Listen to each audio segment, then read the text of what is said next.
চলে এলাম আবার নতুন করে একটা ছোট্ট ভিডিও নিয়ে। এই যে আমার সব তৈরি করা জিনিস উপকরণ, এখানে আজকে আমরা মোমো বানাবো।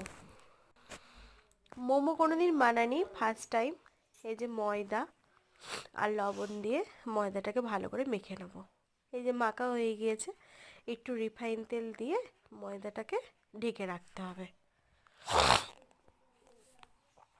আর এখানে চাটনি করব। চাটনিতে আছে গোলমরিচ গুঁড়ো, টমেটো, শুকনো লঙ্কা দুটো আর একটু রসুন। এটা সুন্দর করে আমি এই যে এইভাবে কেটে নিলাম, কেটে নিয়ে জল দিয়ে বসিয়ে দিলাম সেদ্ধ করতে।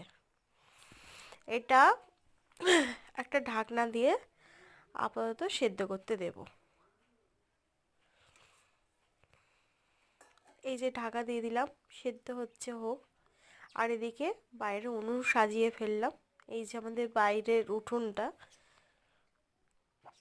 এই যে মাখিয়ে রাখা চিকেনটা, যেটা মোমোর ভিতরে পুর দিতে হয়, সেটা উনুনটা ধরিয়ে ফেললাম।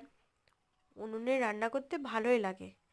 কার কার উনুনে রান্না করতে ভালো লাগে? আর শীতকালে তো উনুনের পাশ থেকে উঠতেই ইচ্ছা করে না। এই যে আমার বৌদি, ও কি করেছে, প্রথমে বড় একটা রুটির মতন করেছে, কিন্তু ওতে হচ্ছে না। আবার ছোট ছোট করে গোল গোল করে করে নিয়ে বেলতে শুরু করেছে। আর এই যে আমার মাখিয়ে রাখা চিকেনটাকে একটুখানি ভালো করে একটু কষিয়ে কষিয়ে রান্না করে নিলাম। দিয়ে একটা একটা করে মোমোর মধ্যে পুর দিয়ে, এই যে ডিজাইন ভালোভাবে করতে পারিনি, দুজনা কেউ একজনই ভুলভাল ডিজাইন হচ্ছিল। অ্যাকচুয়ালি এটা ফার্স্ট টাইম তো, আবার একটু ভুলভাল শেপ হয়েছে। এই যে মোমো আমার কমপ্লিট, অনেকক্ষণ টাইম লাগলো মোমো করতে। আর এদিকে আমার দাদা লাফালাফি শুরু করে দিয়েছে, একটা দে একটা দে। ওর একটা নেওয়া হয়ে গেছে অলরেডি। এই যে এর খাওয়াও কমপ্লিট হয়ে গেল। আর বুবুকেও সঙ্গে দিয়ে দিলাম। এই যে স্যুপটা, স্যুপটা সব থেকে সুন্দর হয়েছিল। মোমোটা ভালো হয়েছে, কিন্তু মোমোটার বেলাটা একটু পাতলা করলে আর একটু ভালো হতো। ফার্স্ট টাইম বানালাম, খারাপ হয়নি। আমার মা খাবো না, মায়ের শরীরটা খুব একটা ভালো নেই।